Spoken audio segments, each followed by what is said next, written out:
न बैंड बाजा न बाराती, दुल्हन संग लिए 7 फेरे, सिर्फ 10 मिनट में हो गई शादी। जी हां, ताजा मामला भागलपुर के कोर्ट कंपाउंड युवराज होटल के पास स्थित मंदिर का है, जहां पर खजूरी शंभूगंज बांका के रहने वाले छोटू कुमार ने रमचुआ की सीमा कुमारी के साथ 7 फेरे लेकर शादी कर ली। छोटू ने कहा कि पिछले 1 साल से दोनों एक दूसरे को प्यार करते थे। सीमा के घर वाले उसकी शादी कहीं और करवाना चाहते थे, जिसके लिए सीमा तैयार नहीं थी, क्योंकि वो 1 साल से अपने ही घर के पास के खजूरी गांव के रहने वाले छोटू से मोहब्बत करती थी। दोनों ने एक दूसरे का हाथ थामा और बांका से भागलपुर पहुंच गए। कोर्ट कंपाउंड स्थित एक मंदिर में 7 फेरे लेकर छोटू ने सीमा की मांग को सिंदूर से भर दिया और दोनों एक दूसरे के हो गए। इस शादी में दोनों के कोई परिजन मौजूद नहीं थे। छोटू ने कहा, जैसे भी होगा सीमा को अपने साथ रखेगा। दोनों इस शादी से काफी ज्यादा खुश हैं और कोर्ट कंपाउंड के आसपास के लोग भी वहां पर इकट्ठे हो गए और छोटू की शादी में शरीक हुए। शादी के बाद मिठाई बढ़ने का अवसर चला। दूल्हे दुल्हन ने एक दूसरे को मिठाई खिलाई और आसपास के लोगों में भी मिठाई बांटी। 55 केंद्रों पर 27,000 अभ्यर्थियों की बीपीएससी की परीक्षाएं हुई शांतिपूर्ण संपन्न। 8 मई रविवार को आयोजित होने वाली बीपीएससी परीक्षा भागलपुर के अंतर्गत 55 केंद्रों पर ली गई, जिसमें कुल 27,000 अभ्यर्थी शामिल हुए। बताते चलें कि बीपीएससी की आयोजित परीक्षा रविवार 8 मई को शांतिपूर्ण तरीके से संपन्न हुई, जिसमें 55 केंद्रों पर 27,000 परीक्षार्थी उपस्थित थे, जिसको लेकर सभी केंद्रों पर सुबह से ही तैयारी पूरी कर ली गई थी। सभी केंद्रों पर दंडाधिकारी प्रतिनियुक्त थे। मानक के हिसाब से सभी अभ्यर्थियों की जांच करके परीक्षा हॉल में प्रवेश करने दिया गया। कहीं से कोई अप्रिय घटना होने की सूचना नहीं मिली। सभी परीक्षा केंद्रों पर जिलाधिकारी सुब्रत कुमार सेन के अलावा जिला शिक्षा पदाधिकारी संजय कुमार ने भ्रमण कर जायजा लिया। सभी 55 परीक्षा केंद्रों पर केंद्राधीक्षक मौजूद थे। आईपीएस विकास वैभव ने किया लेट्स इंस्पायर बिहार के कार्यक्रम का उद्घाटन। श्री रावतमल नोपनी छात्रावास परबत्ती में आर्थिक रूप से कमजोर व मेधावी छात्रों के लिए आयोजित हुआ संकल्प 40 कार्यक्रम। श्री रावतमल नोपानी छात्रावास, Bhagalpur welfare society, techno point एवं लेट्स इंस्पायर बिहार के संयुक्त तत्वावधान में संकल्प 40 कार्यक्रम का आयोजन नोपानी छात्रावास में किया गया। इस कार्यक्रम के मुख्य अतिथि डीआईजी सह विशेष सचिव गृह विभाग बिहार सरकार के आईपीएस विकास वैभव थे। कार्यक्रम की शुरुआत दीप प्रज्वलन से की गई। आईपीएस विकास वैभव के साथ रामगोपाल पोद्दार, गिरधारी केजरीवाल, बंटी यादव, मोंटी जोशी, शिवशंकर सिंह पारिजात, अंशु कुमार सिंह, डॉक्टर चंद्रशेखर, संजय झा ने सामूहिक रूप से दीप प्रज्वलन कर कार्यक्रम की शुरुआत की।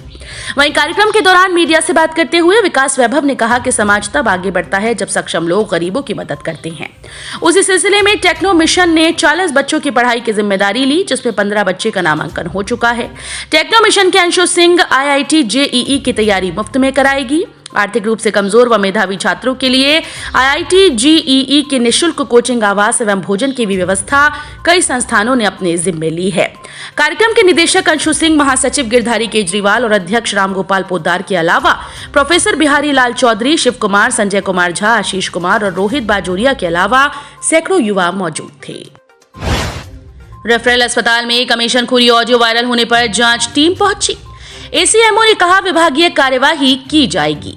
भागलपुर सुल्तानगंज रेफरल अस्पताल में कमीशनखोरी मामले में सिविल सर्जन उमेश शर्मा के आदेश पर 4 सदस्यीय टीम रेफरल अस्पताल पहुंचकर जांच पड़ताल की। इस दौरान ACMO doctor Anjana Kumari, AACMO doctor Dinanath, DIO doctor Manoj Chaudhary, district manager Vikas Kumar ने राष्ट्रीय बाल स्वास्थ्य कार्यक्रम के बुलेरो ड्राइवर सागर कुमार, रवकेश कुमार से कमीशनखोरी का ऑडियो वायर एवं खाते की जांच पड़ताल करते हुए पूछताछ की। साथ ही कमीशनखोरी में फंस रहे रेफरल प्रभारी डॉक्टर उषा कुमारी, रेफरल प्रबंधक चंदन कुमार, लेखापाल सुजीत झा से भी पूछताछ करते हुए जांच पड़ताल की। इस दौरान एसीएमओ डॉक्टर अंजना कुमारी ने मीडिया को बताया कि कमीशनखोरी मामले में जांच पड़ताल की गई। ऑडियो वायरल में एक्सपर्ट से जांच की जाएगी, साथ ही खाते की भी जांच पड़ताल की जाएगी। आगे के लिए कार्यवाही करने की बात कही। वहीं जांच पड़ताल के क्रम में कुछ लोकल पॉलिटिकल नेता चंदन कुमार, विकास कुमार कर्ण सहित अन्य लोग मौजूद थे। साथ ही रेफरल अस्पताल के राष्ट्रीय बाल स्वास्थ्य कार्यक्रम के ड्राइवर कुमार सागर, रवकेश कुमार ने कहा कि निष्पक्ष जांच नहीं होती है तो न्यायालय की शरण में जाने की बात कही। संतुष्ट हैं आप? ना, निष्पक्ष जांच नहीं हुआ। क्या बातें हुई? निष्पक्ष जांच नहीं होगा तो हम लोग हाईकोर्ट का दरवाजा, न्यायालय का शरण में जाएंगे। क्या नाम आपका? कुमार सागर। क्या लग रहा है इसमें निष्पक्ष जांच अगर नहीं हुआ तो इसको लेकर हम न्यायालय तक ही ले जाएंगे। क्या जांच उचित अभी हो रहा है? उचित नहीं होगा तो हम न्यायालय तक ही जाएंगे। क्या नाम आपका? रवकेश। युवा राष्ट्रीय जनता दल ने चलाया सदस्यता अभियान से संवाद कार्यक्रम। भागलपुर के स्थानीय एक होटल में युवा राजद के द्वारा सदस्यता अभियान से युवा संवाद कार्यक्रम का आयोजन किया गया, जिसमें युवा राजद के प्रदेश प्रवक्ता अरुण कुमार यादव के साथ पार्टी के कई युवा कार्यकर्ताओं के द्वारा सामूहिक रूप से दीप प्रज्वलित कर कार्यक्रम की शुरुआत की गई। राष्ट्रीय जनता दल के द्वारा चलाए जा रहे सदस्यता अभियान को लेकर युवाओं में जोश भरने को लेकर कार्यक्रम का आयोजन किया गया। युवा राजद भागलपुर इकाई के द्वारा 50,000 युवाओं को सदस्यता ग्रहण कराने का लक्ष्य रखा गया, जिसको लेकर कार्यक्रम में चर्चा की गई। भागलपुर के मुगलपुरा में दिन दहाड़े अपराधियों ने की गोलीबारी, हत्याकांड के गवाह के घर चली गोली, पुलिस जांच में जुटी। भागलपुर के बबरगंज थाना क्षेत्र के मुगलपुरा में 2 अपराधियों ने मोहम्मद आरिफ खान के घर पर फायरिंग की। मोहम्मद आरिफ की पुत्री काजल की हत्या 19 जुलाई 2021 को अपराधियों के द्वारा कर दी गई थी, जिस मामले में आरिफ हत्याकांड में शामिल अपराधियों के खिलाफ मामला दर्ज कर केस में गवाह है। इससे पहले भी इन पर 2 बार अपराधियों के द्वारा जानलेवा हमला किया जा चुका है। वहीं आज भी मोहम्मद आरिफ के घर पर मोहम्मद इमरान और मोहम्मद मुर्गा के द्वारा मोटरसाइकिल से पहुंचकर 4 से 5 फायरिंग की गई, जिसमें मोहम्मद आरिफ के पुत्र और पत्नी बाल बाल बच गए। अपराधियों के द्वारा केस उठाने को लेकर लगातार मृतक के परिजनों को दबाव दिया जा रहा है। वहीं इन लोगों का कहना है कि मुख्यमंत्री से लेकर डीजीपी तक ये लोगों ने सुरक्षा को लेकर गुहार लगा चुके हैं, लेकिन सुरक्षा न मिलने के कारण लगातार पीड़ित परिवार पर अपराधियों के द्वारा हमला किया जा रहा है। वहीं पीड़ित का कहना है कि दवा के लिए पुलिस को तो जरूर ले जाती, लेकिन उसके बाद ये लोग अपने आप को असुरक्षित महसूस करते हैं। वहीं अपराधियों का मनोबल इतना ऊपर है कि कई बार इस तरह की घटना घट चुकी है। इस घटना के बाद भी थाने में 2 अपराधियों के खिलाफ मामला दर्ज कराया गया है। वहीं घटना के बाद पुलिस मौके पर पहुंचकर छानबीन में जुटी है।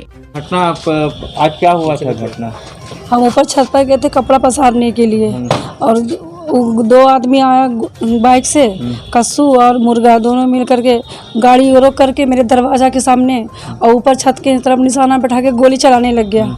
वो अपने अपने बेटा को कस के खींच लेना तो मेरे बेटा को सर पे गोली लग जाता। कौन कौन चला रहा था गोली कस्सू चला रहा था और मुर्गा। कई गोली चलाया? गोली चलाया कम से कम 4-5 गोली चलाया। काहे आपके यहाँ गोली चलाया?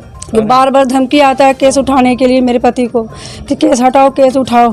क्या चीज का केस? केस मेरी काजल गर्भवती बेटी को जो गोली मार दिया है, इम्तियाज की बीबी जेवा, इसीलिए केस उठाने के लिए बार बार धमकी आता है। कल मेरा कोर्ट में गवाही था, कल गवाही से आए हम अपने घर पर, तो कल भी कस्सू और मुर्गा दोनों बाइक से घूम रहा था, देखा वहाँ पर इम्तियाज के घर के पास। इम्तियाज जो है इम्तियाज के ससुराल के पास दोनों बाइक से घूम रहा था कस्सू और मुर्गा। आज फायरिंग करके गया। कितना डर लग रहा है? डर बहुत लग रहा सर। प्रशासन से क्या मांग करते हैं? हम इंसाफ मांगते हैं और सुरक्षा मांगते हैं, और हम यही मांगते हैं कि उन लोग को फांसी हो जाए। कई बार इस तरह की घटना हो चुकी? कई बार हो चुका है। अभी तक सुरक्षा नहीं मिली है? अभी तक कुछ सुरक्षा नहीं हुई है। फंसाने की धमकी दिया जाता है। तो क्या नाम है? मेरा नाम जेवा खातून है। मेरा बच्चा जो कपड़ा पसारने के लिए सुखाने के लिए ऊपर छत पर चढ़े थे, तो अचानक कस्सू और इमरान मुर्गा आया और आते ही सर गाली आवाज़ दिया गाली देके, तो हम लोग पलटी मेरी वाइफ, तो उस पर गोली चला दिया मेरे बेटा पे। मेरा बेटा बच गया। कौन चलाया गोली? कस्सू और मुर्गा दोनों ही चला। कहाँ का है ये हबीबपुर थाना क्षेत्र का है। गाँव ये दाऊचक का है। ये पहले से कुछ विवाद था क्या? जी विवाद क्या, ये लोग ड्रग्स वगैरह का काम कर रहा था सर, जिसके लिए हमने रोका था कि ये सब काम मोहल्ले में नहीं होना चाहिए, इसका विरोध कर रहे थे। उस तो घर पे चढ़ के मेरी बेटी को भी गोली मार दिया सर 19 जुलाई को। अच्छा, उसके बाद फिर से आपने कंप्लेन भी लिखा था? बिल्कुल सर, हमने इतना कंप्लेन लिखा है, बहुत कंप्लेन लिखा है सर। हमने बताया तो कि सारे को DIG से लेके SSP से लेके DGP, मुख्यमंत्री, गृह मंत्री तक दिए हैं सर। तो क्या काजल की हत्या कब हुई थी? काजल की हत्या 19 जुलाई को हुई थी सर, जो 8 महीने की गर्भ से भी थी। साल? पिछले साल? जी सर, ये 19 जुलाई वर्ष 2021 सर। 2021 में।